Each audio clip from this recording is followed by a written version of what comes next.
Boa noite, bem-vindo ao Alerta Portugal. Armando Pereira, cofundador da Altice e arguido da Operação Picoas, está em liberdade, mas só aconteceu depois de ter sido paga a maior caução de sempre pedida num tribunal português, 10 milhões de euros. E é sobre este processo que vamos começar este Alerta Portugal desta noite. Comigo o advogado Miguel Matias. Doutor, muito boa noite. Olá, bem-vindo de novo ao Alerta Portugal.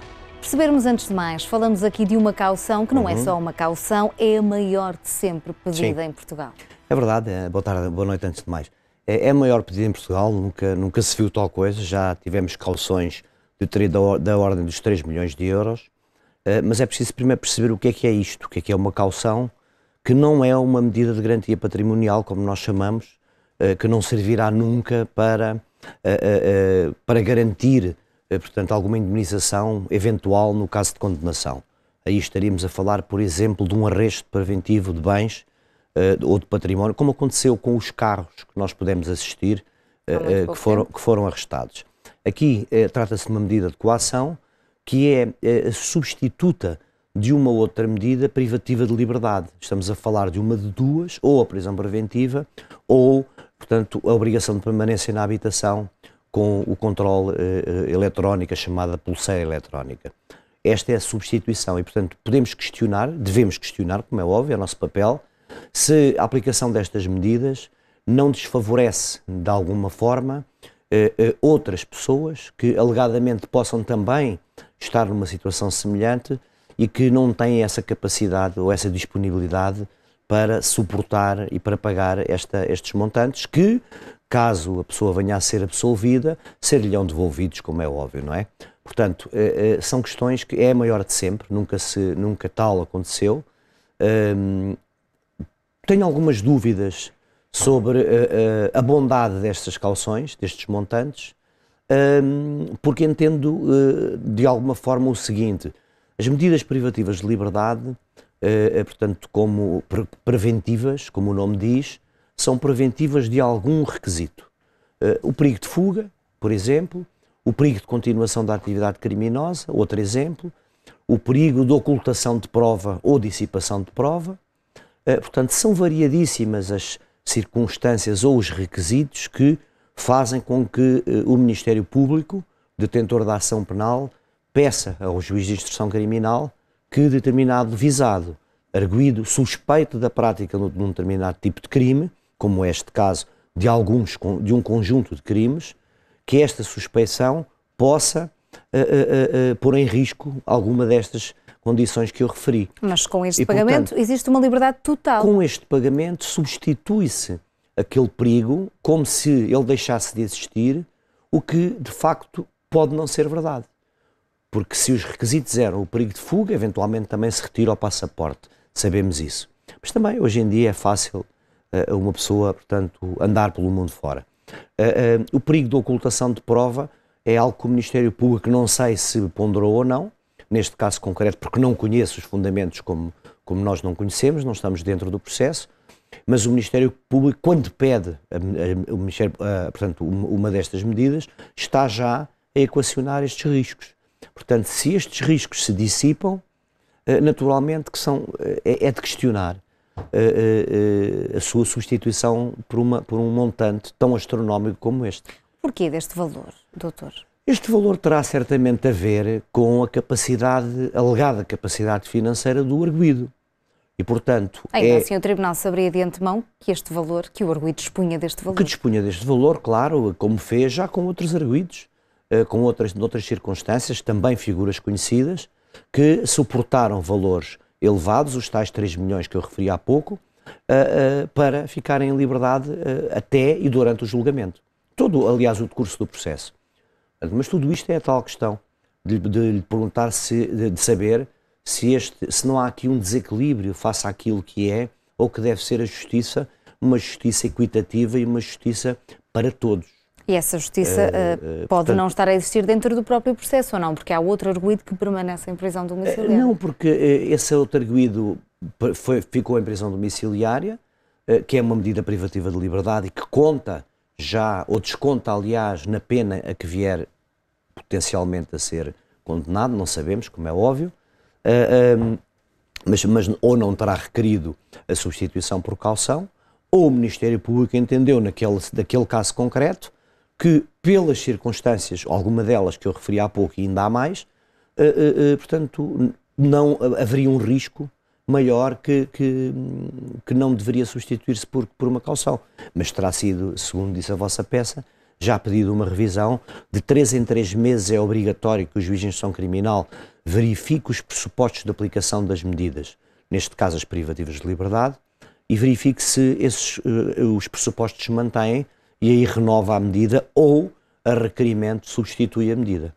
Portanto, para mais ou para menos. Portanto, podendo portanto, ir dentro do leque do que são medidas de coação, ir desde o termo de identidade e residência, que é o mais simples e o aplicável a todas as pessoas que são constituídas arguidas, até à prisão preventiva. Ora, Dr. Miguel, percebermos aqui também uma questão. Temos um Ministério Público que já andava debaixo de olho há muito tempo com estes valores, com estas transações, com estas empresas, umas lícitas, umas ilícitas. Porquê que se avança e porquê que acaba a vir a público no verão? Eu não sei, sinceramente não sei, porque o Ministério Público terá concluído nesse momento e nessa altura o processo de investigação. O Ministério Público estamos a falar de eventuais crimes que são complexos de investigar, como é óbvio, porque estamos a falar, como disse bem, de transações lícitas ou aparentemente lícitas que naturalmente por trás podem conter em si mesmas desvios de património, podem conter questões relacionadas com fraude fiscal, o não pagamento ou declaração tributária, podem estar envolvidas em branqueamento de capitais, isto é, a aquisição de dinheiro ou de património de forma ilícita e a sua transformação ou lavagem, e por isso chamamos branqueamento, portanto, lavagem desse capital e a sua reintrodução no mercado legal.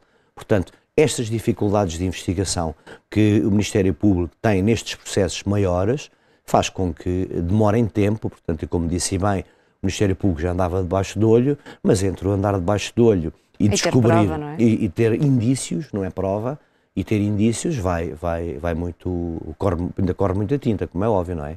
E quando estamos em mãos com um processo destes, há um sem fim de prova que tem que ser estudada e analisada.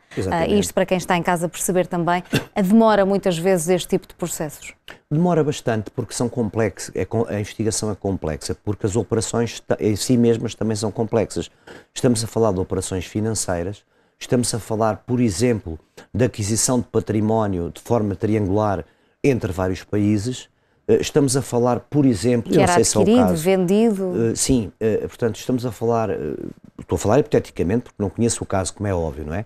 Nem sei se aconteceu isto, mas presumo que poderá passar por aí.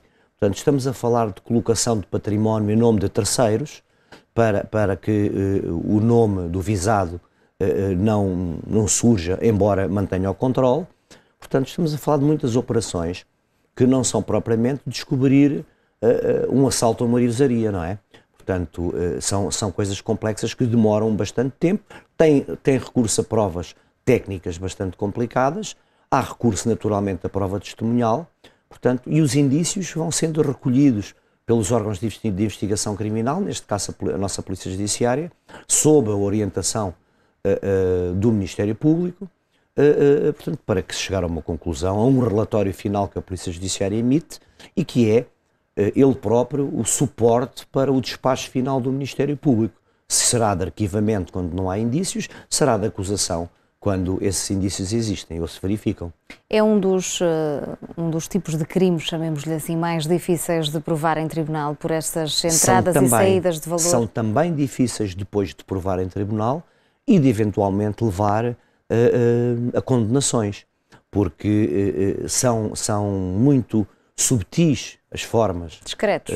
São discretos e são subtis e muitas vezes muito rendilhados. Portanto, porque não estamos a falar, como lhe disse, do assalto a uma orivesaria, estamos a falar de operações financeiras com estruturas financeiras também, elas próprias, sociedades offshore, em vários sítios do mundo, estamos em paraísos fiscais, estamos a falar de situações... Luxemburgo, República Dominicana, por exemplo, onde o nome dos titulares, portanto, desse património não é revelado, por isso é que são offshore e, portanto, que são compostas normalmente por 1000 ações, em que uma fica sempre na mão de um administrador no local e as restantes 999 são de um beneficiário efetivo que potencialmente não se conhece, mas também existe aqui um conjunto de normativos hoje, legais, que foram resultado de transposição de diretivas comunitárias, como a nossa lei de combate ao branqueamento, ao financiamento do terrorismo e ao branqueamento de capitais, portanto, como a obrigação nas operações, sejam elas imobiliárias ou financeiras ou outras, de conhecermos aquilo que é um UBO, portanto, um beneficiário, o último beneficiário efetivo, portanto, isto é a pessoa que beneficia com a operação financeira. Portanto, tudo isto é complexo, embora o Ministério Público hoje já esteja mais rotinado, portanto, em situações anteriores que nós até conhecemos, acaba por o decurso do tempo de investigação ser tão grande, a fase de instrução, quando há acusação, também ela é muito grande e pode acontecer que alguns destes factos possam, quando chegam aqui, já estar prescritos. Isto significa que o decurso do tempo corre naturalmente a favor do alegado infrator, não é? Como é óbvio. Portanto, quer por isso dizer-me que pode existir uma não condenação de algum destes arguidos? Pode, não, repare, nós não sabemos e vamos presumir aquilo que a lei nos diz, que estes arguidos são inocentes. Essa é a nossa presunção obrigatória, como é óbvio, não é? Porque incumbe ao Ministério Público provar que, efetivamente, aquelas pessoas, portanto, cometeram determinados ilícitos que a lei penal tutela. Ora bem, vamos presumir a sua inocência, mas isso são questões do próprio facto, do próprio processo. Isto que eu lhe referi não tem a ver com a materialidade, tem a ver com o tempo. E, portanto, passando o tempo, naturalmente as pessoas, não é uma questão de serem absolvidas, o processo é arquivado por decurso da prescrição, que é diferente. Estaremos cá, esperamos que não demore muito tempo até termos novidades, Dr. Miguel.